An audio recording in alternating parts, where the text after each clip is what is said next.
ready? Really? As ready as we're ever going to be in this world. All right. 2009. That's crazy. Try speaking into it. Crazy now. Yes? No? Yeah. No? Nope. No?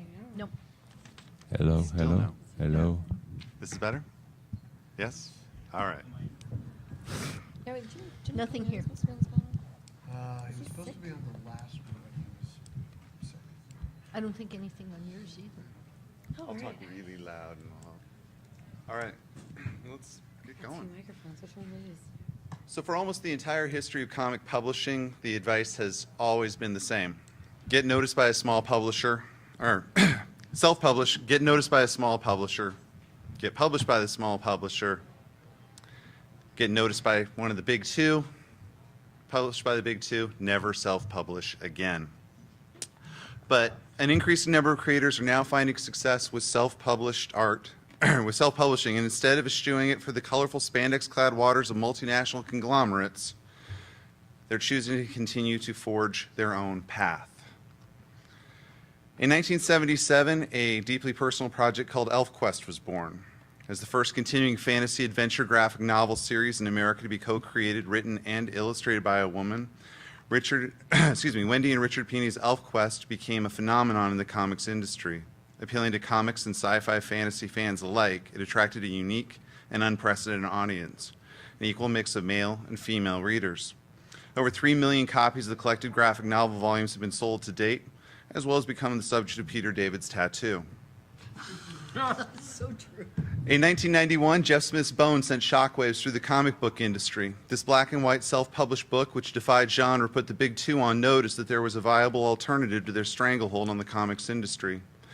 Bone has gone on to garner a host of accolades, including 2 NCS Division Awards for Best Comic Book, 10 Eisner Awards, and 11 Harvey Awards, and Alpha Art for Best Foreign Book in Angoulême, France, as well as being chosen to launch the first graphic novel imprint for children by Scholastic in 2005. In September of 2013, Smith released his most recent graphic novel, a hard-boiled science fiction epic titled Razzle. Also that fall, a new webcomic was launched about the first human to leave Africa 2 million years ago, called Tukey Save the Humans. After becoming increasingly frustrated with the mistreatments of creators at the hands of corporate comic companies, Chris Roberson and Allison Baker launched Monkey Brain Comics in the summer of 2012. Monkey Brain Comics was designed to be a home for quality creator-owned comics made available in digital format on Comixology.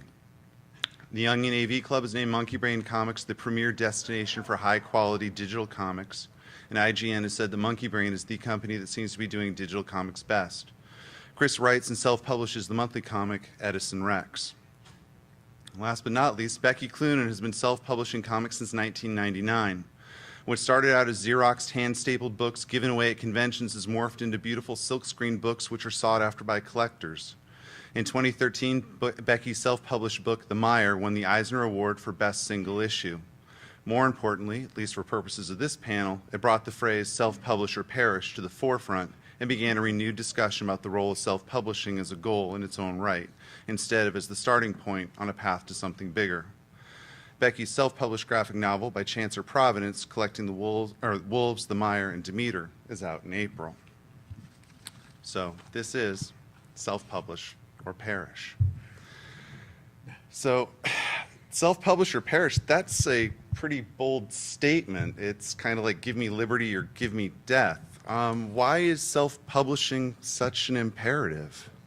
Becky, you want to start us off since you came up with the phrase? I was just riffing on the old publish or perish with, trying to get your stuff out there. But really that was what, at the time when I did Wolves, I was feeling a little desperate, I think. I was doing a lot of licensed work, and it was not bad, It's not, I was making money, and I was enjoying the books that I was doing, but at the same time, I was like, I'm not, I just feel like I'm struggling. I'm constantly chasing work that, it's not me. I'm not telling any stories, and so Wolves was kind of just one of those things where I was like, okay, I got to write something of my own, but I'm nervous, and I haven't written in years, and I just got to do it and put it out there, and I'm going to make 1,000 copies and see what happens. And that's kind of where it came from. But it was kind of like a desperation. It's like, this is the last-ditch effort. What else am I going to do? you know, am I just going to keep on doing licensed characters for forever and ever? It's, you know, it's not like it was, I feel bad complaining about it because a lot of people would, I think, it's not, I wasn't in a bad position, but it wasn't like, it wasn't the best. It was a little, I was waiting for, you know, waiting on projects and being given projects that I wasn't, like my heart wasn't in them. You know what I mean? It was just kind of sad. It's just a little sad. Yeah, so that's why I started self-publishing again. And I, you know, before that, like a few years before, I did a book called Five with Fabio Moon and Gabriel Ba and Raphael Grampa and Vasilis Lillos, and we had done that one in Eisner for Best Anthology, and we self-published that. And it was like the next year we did another one, and like Dark Horse picked that up and did a little hardcover version of it. So it's been something that I've been doing like with friends like all the time, but this was the first time when I was like, okay, I got to seriously do something about this instead of just treating it like, you know, something fun to do with friends. Like actually sit down and like try to self-publish and try to figure it out. So feel free to chime in, everybody. This is, I mean, Yeah, I because just feel like I'm just going to you- keep talking, and yes. it's just going to get awkward. If, you Well, I know, mean, if someone self-publishing doesn't is interrupt. I mean, it's a part of all of your careers and continues to be an important part of it. Why self-publish? Why stick with this when, you know, you all have opportunities in front of you, you know, with the big two or with other companies? So why keep self-publishing? Well, Go ahead. well, so my wife, Allison, and I put together Monkey Brain originally just to be a platform for me to do my own comics, and myself and my collaborators. But once we built it, we realized it could work for other people as well, and so we just opened it up to our friends, and they were foolish enough to go along with it. But it really was born out of the frustrations of a lot of that same kind of stuff, like waiting on other people to make decisions, and like. I was tired of having to ask permission to do the story I wanted to do, or you know, I have now done creator-owned work pretty much at everywhere that does creator-owned work. I think, right? No, I didn't do it at Dark Horse. I've done licensed work at Dark Horse. Anyway, but the point is that like in almost every case, you're having to get your story past somebody rather than just doing the story you wanted to do. You had to like the best version of the thing you wanted to do that you could get an editor to agree to do, or you know. And once they're paying for it, there's that whole thing where like, you know, if it doesn't sell well enough, you don't get to do it anymore. And so self-publishing was just an additional option. And this way, I can do the projects I want to do, and no one can tell me no. Well, my wife can, but no one else. And we can keep doing it as long as we want, and give it an opportunity to build an audience over time. Because there's the brutal cruelties of the way the market works. Like if a book doesn't launch huge, it's dead inside of 6 months. And I've done that several times. It's been lots of fun. Yeah. So I'm not doctrinaire that self-publishing is the only way, but like it needs to be an option. And with digital, and particularly like Comixology Submit, anybody can do it. There's not even a financial risk involved anymore. It's really not a binary either-or kind of thing. When we started, and just listening to the history here now, I feel like one of the fossil founders of this whole thing. We actually started out not wanting to self-publish for two reasons, at least two. One, we had no clue. Two, the myth that you opened up the panel with, that you get noticed by somebody who's willing to do that grunt work for you. You be creative, but then somebody writes you the fat check every month. I mean, that was what we thought publishing was all about, whether it's book publishing or comic book publishing or anything. And we wanted to do that. We wanted to create ElfQuest and have somebody pay us for the privilege. Didn't work that way. All of the companies that we took ElfQuest to said, this is too strange for us. So it really became a matter of like the little red hen making the bread. We ended up having to do it ourselves. But, as Chris has pointed out, the world has changed so much now that we still consider ourselves independent publishers, but independent does not mean isolated for us.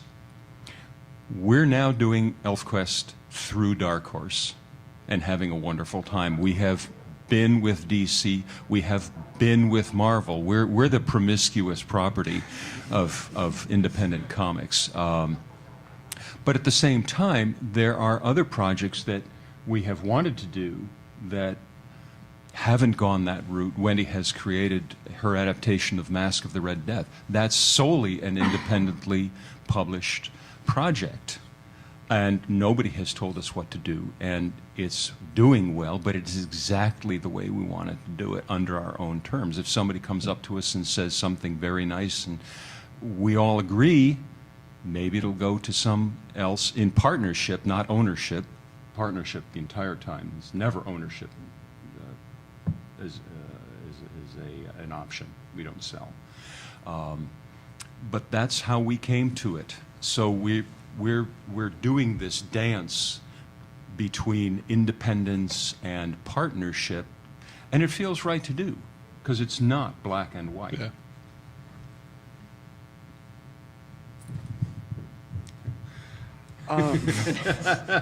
One voice Thanks for can coming. Period.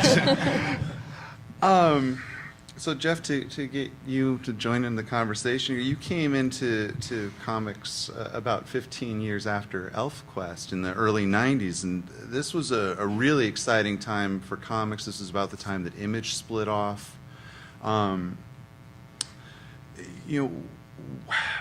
Where was your thought on when you were bringing Bone out? Image hadn't split off yet. They Right, it split was- off like about 2 years after I started Bone. But ElfQuest was out there. Cerebus, Teenage Mutant Ninja Turtles had made quite a hullabaloo. In the late 80s, there was even, because of the Turtles and ElfQuest and Cerebus, there was a huge, what they called a boom. And everybody was doing a black and white comic. And the direct market was there to kind of allow that to happen, which was kind of exciting. But it was the kind of a boom that there wasn't a lot of talent behind it. It wasn't, these people weren't doing ElfQuest and they weren't doing even the Turtles. It was just a lot of stuff. I didn't know that. I thought that the market was, I went to a bank and said, I want to do this just like these other black and white comics, and I'm going to make $1 million like Teenage Mutant Ninja Turtles. And the banker looked at it and said, oh yeah, that's a great idea. Gave me some money, and but then it busted. And when I started trying to sell Bone in 1991, pretty much nobody wanted to buy a black and white comic anymore. That heyday had passed. Fortunately, I didn't realize that, and I just plowed right ahead. And just like everybody else in this panel, I started off self-publishing because I couldn't sell Bone. I tried to sell it as a newspaper comic strip. I couldn't find a syndicate that was interested in it. I mean, they were interested, but only if I changed some things, and I definitely wouldn't be able to own it. Just like Calvin and Hobbes, Bill Watterson didn't own the copyright to Calvin and Hobbes. It was one of the reasons he was unhappy and quit. But once I got going and discovered how much fun comic books were to work in as an art form, I was trying to do little strips, those little 4 boxes like a Garfield comic, and all of a sudden I was dealing with comic books, which was this almost infinite canvas, as many panels as you wanted to set up a joke. I really got excited by the art form. I really got interested in the market, and as Chris suggested, I found that the most important part about self-publishing was controlling your work. If I wanted to do a collection of the book, I could do it, and if I wanted to keep it in print, I could do it. So even someone who was creator-friendly, and I used to get in arguments with Gary Groth about this. He would get angry when I would do interviews and say, well, I want to do it because I can control and own my own work. And he would actually call me and say, I do not own, the Hernandez brothers' work. He says, I'm cool. I said, yeah, but Gary, but if you decide if it's going to get published, and if you decide if it's going to get put back into print, I can just do that. I can just get it back into print. And there was a couple of times when Bone had an ebb and flow over 12 years where I would do, I think like the 7th book didn't do very well. I mean, it didn't sell that many copies, but I wasn't going to let it go out of print. I sucked it up and kept it going. And because I knew eventually it would all make sense when it was one big book, and that panned out. So I always felt like controlling your work was a big part of it. And it's one of the only places where you can really be an author, I think.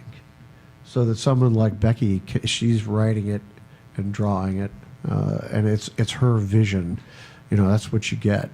And it's like a cartoonist being an author. And I see that, there's other places where that happens, but I really see it in the self-published underground quadrant. All right, I'm leaving now. Is there any water for us? Like, my mouth is like super dry. There's water Yeah, here. Yeah, I shouldn't have smoked so much pot before I got up here. There's candy here if you're feeling munchy. Yeah, no. Is that? Okay, thank you. We got questions. We got questions. There's a microphone right over there on the left if you all would Well, like maybe to. his mic I think will it's work. against the Maybe. wall. No, Jeff's is Yeah, but yours isn't. mine. I'm working. You have to get intimate. Hello. Nope.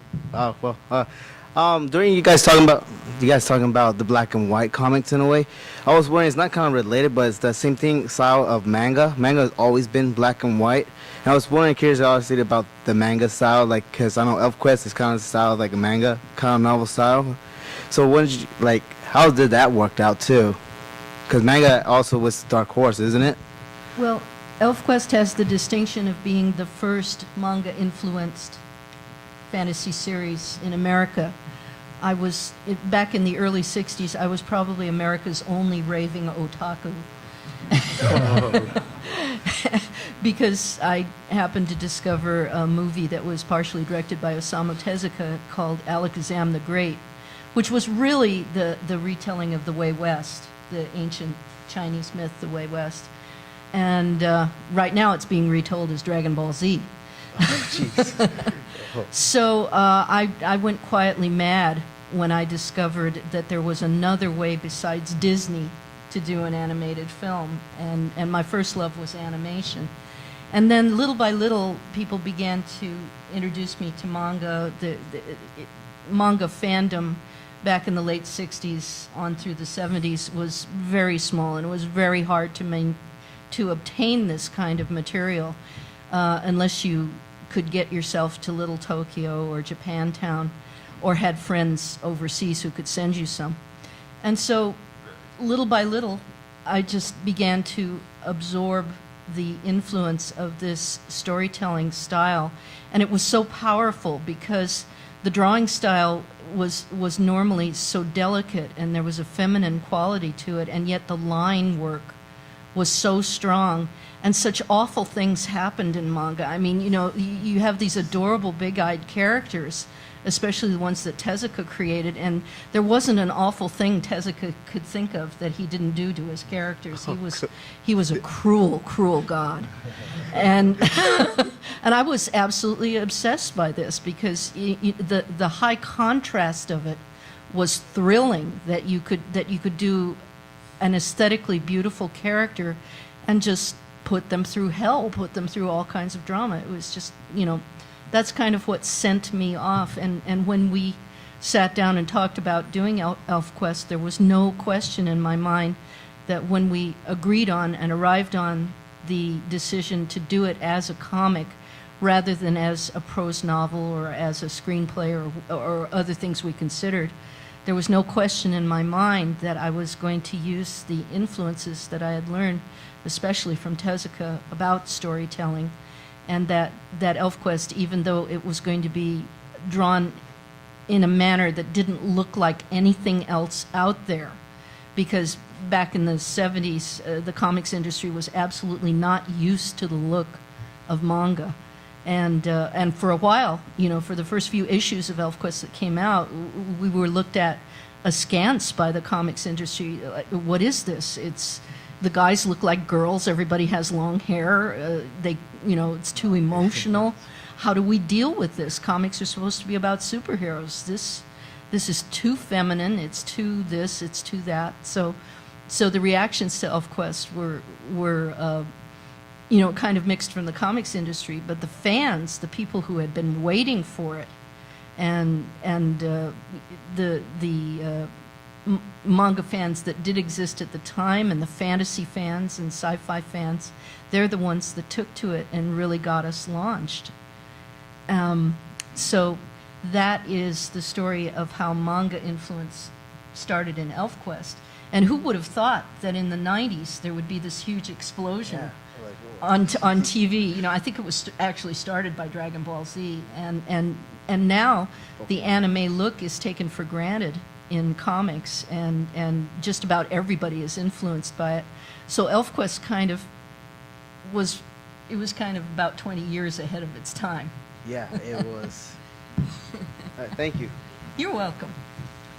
Well, I want to talk about, you talk about manga and anime, and I've pretty much been raised on Dragon Ball Z, but it wasn't until Death Note where I really found a literary kind of experience where, as much as I like comic books and manga was kind of blasé, but something where you're rooting for a killer. And I mean, you're really rooting for a villain who has a righteous path. He's not like he's just doing it because he wants to, but he had a goal set in mind. But what do you think how, not just as a art form, but as a literary, where you're following more than just the regular Spider-Man or the independent that was based off Spider-Man or something like that, but how do you think manga and anime have influenced the writing styles? I know you talked about having long hair, but that's more of a visual aspect. But like what they go out and do. Well, I hope you don't mind me speaking again, but the Japanese don't, in my opinion, really see much difference between methods of telling a story, and their goal is to tell a story in a powerful way, and Death Note happens to be a beautifully organized story, and I think I like to think that what I'm seeing in American independent comics is this goal to tell a story beautifully. I think there's much more focus on story in independent comics than there is in the big, you know, the bigger companies that have to kind of keep a mythology going, but at the same time they can't advance it too much, because then their characters won't match their brand anymore. So Spider-Man can't do anything too much out of character for Spider-Man, whereas with manga, and this is something I personally learned from the Japanese, they don't mind growing their characters older, they don't mind giving them huge changes in their lifestyles, they don't mind killing them. You know, it's, you know, and that's a much more satisfying read, and I think you see a lot more of that in independence than you do in the mainstream. And this is my last question before I have to leave. But my question is for you, Becky Cloonan, about art styles. And I see you're kind of scribbling around, but one of my favorite animators is Miyazaki, and he was talking about a couple months back where Japanese manga and anime have kind of almost turned into the Western, where it has almost this same style where it keeps on going, not every manga, but the ones that are kind of blasé keep on having the same art style at one after another. If it's not too cheesecakey, it's either way. I forgot how he voiced it, but basically it was fanboy service and manga and anime. Well, if I could just jump in for a second, I would have to say, just point out that most manga is not self-published. Yeah. In fact, almost none of it is. And in fact, most manga is, when you use the term blasé there, a lot of it is just churned out by the same kind of factory line system, assembly line system that we have at Marvel and DC. There's big, giant publishing houses like Kodansha and these other ones the editors are the kings, just like at Marvel and DC. And Yeah, like if a character's really popular, they'll be like, just do more of that character. Like Yeah. the artist may not even have a say, you know? yeah, and that's not 100% true, of course, and it's not 100% true at Marvel and DC either. But as a general rule, when I look at the field of comics, I mean, I think of Marvel and DC and manga as about the same thing. Yeah, there's different styles, but they're not that good. They're not that good. A few years ago, Hey, I Jeff. think in like 2009, I was at a convention in Japan called Komitia, and it's an independent comic convention there. And it was really funny because everyone's, it's like a one-day thing, 5 hours long. You go, you set up, and it's like everyone there is like, oh, I'm a banker, or I work at like a cafe, or I make sushi. But on the side, they all kind of make these little comics. They're doujinshi.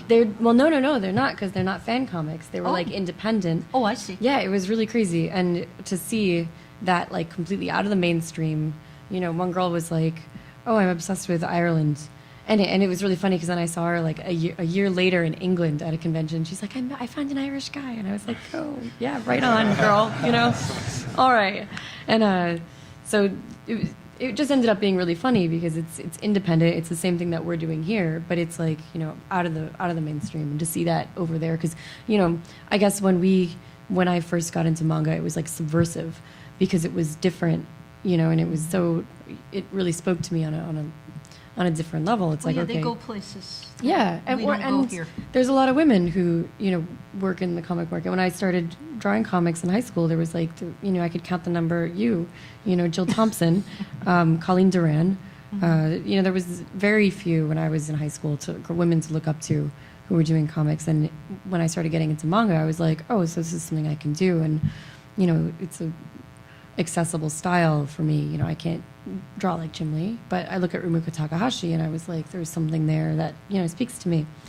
So I think, when we talk about, manga and the independent stuff, it's weird because for them, in their perspective, it might be mainstream. It might be their like big two, quote unquote. But for us, it's different, I don't know. Is that, what were we talking about? To the whole panel. Thank you. I know. It's a really good one. You certainly stand here as a testament to the success of self-publishing and the liberation that you find within. But as a cautionary tale to those who would do the same, what are the greatest pitfalls that you've found in self-publishing, and what, if any, are there any detraction to that? I mean, do you find? Boy, where do you start? I mean, it's a very difficult way to make a living. I mean, it's very hard. We come from old school, and we've been dragged kicking and screaming into the 21st century, because when we started, it was all paper and print. There was no internet. There was no digital. There was none of that. So the pleasures and the pitfalls were intimately linked. The pleasures were you had complete control. You did what you wanted. You were your own boss. You made your own hours. You made your own rules. If you were a success, you owned it. But you had to get your vision out there however you could, and the avenues for that were quite a bit more limited than they are today. On the other hand, the distribution system was a lot more robust then than it is now, the direct market. When we got started, the playing field was almost empty, so we caught lightning in a bottle, we admit it. But if you didn't make that cut, you were completely on your own. All the success was yours, all the failure was yours. It's very, very heady if you're a responsible, committed person. Now, I would guess, and anybody else, please amend or correct, the channels of getting your work out there are infinite. But because there are infinite channels, they are fragmented infinitely. You're competing with a million other people instead of 10 other people Right. for the eyeballs of whoever is on the other side of the monitor screen. And of course, today's attention span is, that of a gnat. Well, so the pitfalls are a lot less today in terms of nuts and bolts kinds of things. You can go home, you can create a comic, however you do it, paper and then scan it or digitally or with a tablet or whatever. Your cost to do this is essentially nothing. It's your time and whatever that's worth to you. That's attractive. That's a plus. On the other hand, everybody's got a printing press. So you have to be very diligent and committed to make sure that your voice is not only good, but is heard over and over and over and over and over again, so that it rises above the general babble, the white noise of everything else that's out there. That's my 2 cents on that, and I'm sure others have more to say. My question sort of ties into that. My daughter is the one that's interested in publishing something. She's got this mind-boggling story that, probably going to turn the world upside down someday, I hope. But anyways, the point is this. There's some things that are missing, like when you guys start talking, that I sort of don't understand when it comes to self-publishing. Jeff was talking about he went to the bank and got a loan, or asked for a loan for something that didn't quite pan out. I don't know if I understood that right. And then, but you kept pushing. Somehow you knew that your story was going to work out. I haven't read your books. I don't, nothing about art. I'm only here because of my daughter. I had a plan for the story. I had a plan for the book, and I talked it over with my wife. I laid out, I didn't know how long it would be exactly, but I knew that it would take me, years to tell this story, and it would have an actual ending, and I had it, loosely mapped out. And the part I think I didn't bother to really say is that you need to have a plan. You have to actually understand what you're doing. You don't just draw a comic. If you're going to self-publish, you have to actually sell it and promote it and have a plan. And I would, the simplest thing to suggest would be to go online and get a template for a business plan, and it'll tell you how to fill out the business plan that, and what kind of problems you're going to probably need to anticipate. How much is it going to cost you to get this? How long will it take you to get money back from the distributors? It'll force you to ask these questions. That's a very simple way of looking at it. It's actually more complicated. So very briefly, I'll give you an example. If I wanted to be a lawnmower man, in order to be a lawnmower, I have to buy a lawnmower, turn it on, push it, mow the lawn. That's how you become a lawnmower man. Right. So if in 4 bullet points like that, what would be the 4 steps that would get me from point A to point C? Just quickly, like, do I need a loan, get a loan? You actually missed a very important bullet point in your analogy. Which is? You want to be a lawnmower, yeah, you need the equipment, you need the legs, you need the gasoline, you need this. You need to get customers. Yes, that's what I mentioned. How do you guys went from not having a customer to saying, okay, this is my first customer? What did you do? Did you talk to somebody personally, or did you just put it out? In our case, and this, I don't think this could happen in this day and age, but in our case, we were extraordinarily lucky to know 2 powerful distributors, one on the East Coast, Phil Suling, and one on the West Coast, Bud Plant, both of whom were friends of ours and knew me prior as a science fiction and fantasy illustrator for Galaxy and If magazines. So I had a reputation, I had a name. So we did something absolutely idiotic for then, for those times, which is our first print run of ElfQuest was 10,000 copies. Nice. Which back then, but because Phil and Bud both knew us, knew me, knew my work, trusted it, between the 2 of them, they took all 10,000 copies, and they sold out within So I think a few that's a great, months. wonderful bullet point. So you would say that being part of the industry would help a lot. To be part of the industry first, and then do. There's a saying, and it's in every business. It's not necessarily what you know, it's who you know. Now, back then, we knew these two distributors. They were the first two distributors to the direct market. The direct market now is under the control of one distributor. It is essentially a monopoly, and to try to break into that is very, very difficult if you're talking about paper and print. I would suggest that the analogous situation with regard to digital, with regard to the web, which you said earlier, your cost to get into there is nothing but your time and your talent. But when we relaunched ElfQuest recently, we were fortunate in that one of our fans happened to be an editor at Boing Boing, which is one of the biggest blog news, whatever you call them these days. And he said, can we post your stuff online? And we were very happy about that. I would suggest the similar thing is to get to know people who are in a position online to give you a hand up if you're doing digital. You know,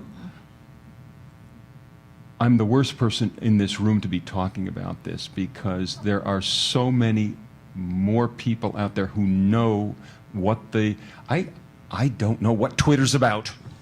I have no. Facebook was the last big leap I took. You need to learn the industry. You need to know what you're doing. I mean, the questions you're asking, there's no way we can really like explain them as bullet points to you. But what you can do is or your daughter, well, what I did at the time, it was all print, but there were trade magazines. There was Wizard and the Comics Journal and the Comics Buyer's Guide, and I subscribed to them all. I read them all every time those comic books came out from cover to cover, and I started to learn names. I started to learn about the industry and who was doing things, and and things like that. And you could do that. There are still trade journals. Are there still trade journals anymore? There are Not really anymore. But it's all the CBRs and the Bleeding Cools. Yeah, okay. So the equivalent would be the comics, the pages that talk about comics, like Comics Alliance or CBR or Comics Reporter or something like that. There are pages. You can just read my wife's column on CBR. Your answers are perfectly beautiful. I mean, they're telling me exactly what she needs to do, and that's I'm to get to know you with guys. Everything that was just said. With all due respect, because you guys are awesome and I love your work. I don't care about the direct market. I mean, the direct market is great. It's cool. It's where I make my living, as paltry as it is. But for people starting out now, for kids now, anybody with a Tumblr account is a self-publisher. Just make a comic and put it online. That's like the hardest part, isn't it? Putting it online? Making the comic. Well, yeah, actually. At first, don't suck. Be good, and then just put it online. I think you were in the panel earlier where we rattled off a bunch of names, whether it's Kate Beaton or Lucy Nisley, whose name I always mispronounce, or Aaron Diaz, who does Dresden Kodak. People have built careers just posting stuff for free online. Just do it. There's no secret key anymore. I don't think. In deference to what you just said, I hope nobody heard what we were saying as a recommendation that you try to start through the direct market, because these days you might as well just slit your wrists and be done with it. It's faster. Going online and getting to know the online community and the online business community is much more. Makes much more sense. I'm curious though, aren't people like Kate Beaton, they're really making money now that they've actually entered back into the print world? Well, not necessarily the direct market, but like through books and stuff. You build makes your a lot of audience money on like advertising, and they have the whole On her Topatico thing that they On her site? on her site. Selling like calendars and merchandise and stuff like that. And they set up that big Topatico website that's all webcomic. I mean, like Ryan North and Scott C. and like all these guys. They have they sell their merch to this big, it's circumnavigated everything.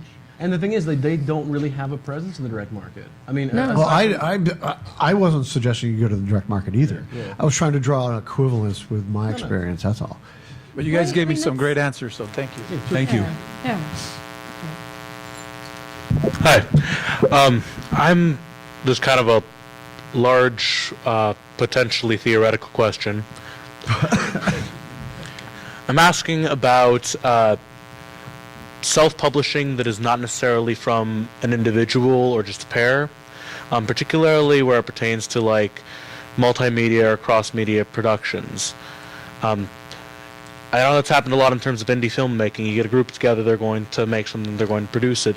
But where have you seen success in like small groups, collectives of half a dozen or more people who are writing a project together and who are cluster publishing instead of... Yeah, the thing that Becky just mentioned is a consortium of people, and they're all doing their own projects, Yeah. but they're kind of pooling their resources. And there's a really smart guy named George Rohack who used to be at ONI, who Yeah, he's like floating around. He's not here, is he? yeah, he's got his own, basically like that's what he thinks he does now for a living is kind of help, put those kinds of bands together. So what does that mean for like ownership of whatever it is? That Well, you but in these created? cases, they're not collaborating as such. They're collaborating on the business end of things. Okay. It's more like merchandising and, yeah. selling coffee mugs or T-shirts or something Yeah. based on the comic that you make and you put online on your site. All right. Thanks. Yeah. Hi. I was wondering if you had any kind of historical question a little bit. If you had any stories about when you first started, did you ever print up a bunch of copies, get a table at a convention and just sit there and sell them and talk to people? Was that part of the equation, or you totally went a different direction? When I started going to cons, I never got a table because I was like, what's the point? Because no one knew who I was. So I would just go and kind of go up to people's tables and bring my book to them and try to meet other artists and writers that way. That's what I did. We never had that consideration because, as Wendy has pointed out, we had a couple of distributors who were willing to gamble on us from the get-go. And these days, trying to get a table at a convention, I mean, even if it's a free table in Artist Alley or something, there are so many people vying for that space anymore. I mean, the con is sold out months before it even opens up, and the tables are gone months before. But there are different kinds of conventions, though. That's There's true. there's MoCA and there's Staple and some towns have been rolled into Rose City, but there's a whole culture where there's these little zine fests and little self-published things and Yeah. art shows all over every weekend. There's something going on somewhere. Which is something we probably don't know a thing about. Yeah. I used this analogy earlier. Scott McCloud had said something like the comics community has grown so large that parts of it have receded over the horizon and can't be seen by each other. So it's when people talk about how do you break into comics, how do you start doing comics, it's like, well, what kind you want to do? Like, it depends. I remember being at San Diego one year and I was talking to some webcomic guys and they're like, what do you do? And I was like, well, I'm doing a book, like an ongoing for Vertigo. And they're like, what's Vertigo? I've had that. And I was like, yeah. okay, it just shows how far removed. And they're like they're bigger names than I am. Yeah. But they're on a totally different spectrum of what I consider. I had that exact conversation It's with crazy. somebody because It I was was, like, like, I had the brass mind-blowing. ring. I had to create our own book at Vertigo, and I had this conversation in San Yeah. Diego, and I was like, oh, like doesn't matter. Yeah. These people don't have not only do they have no clue These who people. I am. yeah, These those people. webcomic people. Yeah. No, It's but totally it racist. it really just it just goes to show it's like there's no real way to break into comics. I mean, you can't just say like, oh, here's the bullet list of things you have to do. It's like it depends on where you are in your career. Are you making comics to meet other creators doing comics? Are you making comics to try and get your name out there to get maybe a deal with Vertigo or with Dark Horse, or are you? That's the one wonderful thing about the fact that we live in such an age of way too much information, but if you narrow your search, you can find the answers to any kind of question that you want. If you decide, no, I want to break into print independent comics, I want to break into web comics, I want to do this, I want to do that, somewhere on the interwebs, there are going to be people who are doing what you say you want to do. And you search them out, and you introduce yourself to them, and you talk with them, and you learn from them, and you do this, and there's going to be an answer, no matter how absurd or insane you think your own idea is. you're going to find others who want to do the same thing or have done the same thing, are doing the same thing. That's a big plus in this incredibly fragmented, over-the-horizon industry in which we live. But I do want to jump in and say that this is why I think comic conventions are valuable and will always be valuable. Because you do, if you are diligent enough, if you are determined enough to want to either meet your heroes, artists and writers who are mentors to you that you look up to and you want to learn from them. And if you stick to it, you can actually meet these folks in person and have And be pals with them. And be pals and with be in them. their book clubs. Yeah. Just which buy is them weird. beer. Yeah. Yes. And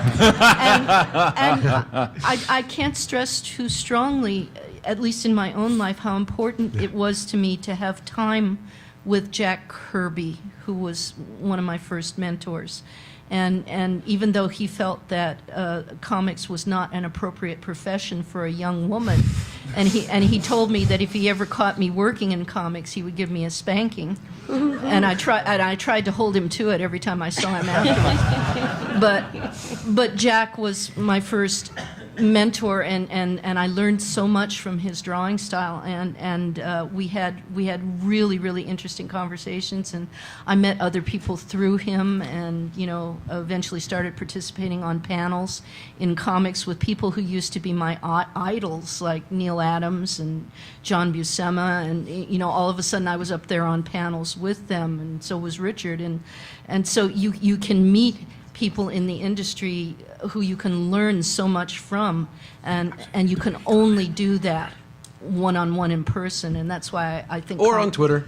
Well, oh, stop. It's true. Stop. It's true. Stop. You're not really meeting the person. You're not having what they call FaceTime. They're catfishing you. That's what the iPhone is for.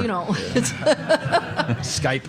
I can't tell you how many people come up to Richard and me at various conventions and they say, I met you 20 years ago and you gave me this advice and now I'm doing my own comic. And they hand us the comic and we go, oh my God, isn't that, just that you had a little something to do with someone's career. Because But being on the other side of that, though, I had one of my most formative moments creatively was a weekend at a Dallas Fantasy Fair that I spent following Matt Wagner around in 1990, 1989, and now I'm in his book club. And like that was one of the most important things that happened to me was just asking him, like, how are you doing this? What do you do? Yeah. Like, how does it work? And when I met him as a professional and adult, of course he doesn't remember at all. But like I've got hanging on the wall the sketch I brought from him. And when he came over to my house for dinner, I was like, you did that for me. And it was a momentary blip in his otherwise stoned weekend. Yeah. I know. Well, it really boils down to one of my favorite sayings is model yourself after success. If you yearn for a certain kind of success, if you have a certain kind of story to tell, and you have a vision that is unique, find someone out there or a number of someones who are successful at doing something similar to what you're doing and learn from them. Find Eat out their how they did brains. it. Yeah. And buy them beer. We got another question over here, yeah? I just wanted to, because we've got like a whole spectrum of the history of self-publishing up here, it seems like it's gone from like a new option to like almost more like a punk aesthetic, like a do-it-yourself, and even a sort of a certain element of rebellion, to maybe something now it's a bit more almost artisanal. Like there's kind of a defined, like, this is my flavor, only mine, which is nice. I'd like to hear from the panel how they sort of see themselves now in self-publishing and how they saw themselves when they were starting in self-publishing in that aesthetic of self-publishing. I have a theory about this, and I think that what you see represented here are three different waves of self-publishing, and I think that what happens is whenever there's any kind of like upset or crisis in the market, it creates opportunity. And so when the newsstand died hard in the late 70s and the direct market kind of took over, people, like, it was an unclear landscape. It wasn't like obvious what was going to happen. And so you know, you guys were trailblazing, but also like small publishers, independent publishers like, you know, First and Pacific and Kimiko, like found ecological niches that didn't exist before then. Yes. And then the domination of Diamond in the 90s and the formation of Image and stuff like that created another opportunity because no one was really sure what was going to happen next. And so that kind of like, there was a culture that was very like self-consciously, we're going to do self-publishing as a like almost political statement. And now the rise of digital and the kind of like, not the slow decline of the direct market, but the direct market has kind of like calcified a little bit in terms of what the size it is and what it does. Again, creates opportunity. So I think less in terms of like the philosophy behind it and just like there's the opportunity here to do cool new stuff. And every time that happens, self-publishing is one of the things that comes out of that. We have never, in our 36 years, thought in those terms. At rock bottom, we're storytellers. We got a story, we want to get it out to the readers, to the audience. And whatever the, as you say, whatever the opportunities, whatever the options were available to us at the time, we would explore them and we would do the best we knew how to do with the tools and the opportunities that we had. We're still doing that. As I said at the very beginning of this, we're independent, we're not isolated. Dark Horse is a tool. We've licensed ElfQuest to them for the new series. We're also still doing stuff on our own. Whatever it takes for us to get what's in here out there, that's what we're going to do. That's really well put. I had a story I wanted to tell. I didn't think it was. I thought more people would like it than were able to see it in the comic book marketplace, and it was just whatever it took to get it out there, to get into new venues, or or if Diamond or Capitol, the distributors, were trying to like clamp down on the self-publishers or whatever they were doing, we would fight. We were like, I don't know, like a mother tiger protecting its cubs. I mean, we didn't take shit from anybody, and we were very political, and they were trying to close doors around us. And just like Richard just said, any opportunity we saw to get what we wanted, we would run. We would, if there was a hole somewhere, we'd run through it. Like, whoops, they made a mistake there. So it's just. I think a little bit is, you've got this story, you need to get out. You've got this fire in your belly. You're gonna get it done, and you've got to go to comic book shows. You've already started doing that. Mm-hmm. If you go to, I heard a lot of really good advice said over the course of this talk. Small press shows like SPX or MoCA or APE, go to those shows. And if you go to those shows, you're going to hang out afterwards with people, or you're going to be next to people. You're going to talk, you're going to exchange ideas, exchange war stories. If you're doing a web comic, you can talk to other people that are doing web comics. If you see Becky, definitely buy her a beer. Definitely. Yeah? I agree. I agree. And on that buy a beer note, I think we are just about out of time. So if you liked what you heard here, if you want to support these fantastic creators and self-publishers, each and every one of them has a table here and has their self-published books available for purchase. So please go and support your local self-publisher. Thank you very much. Thank you all. Thanks, everybody.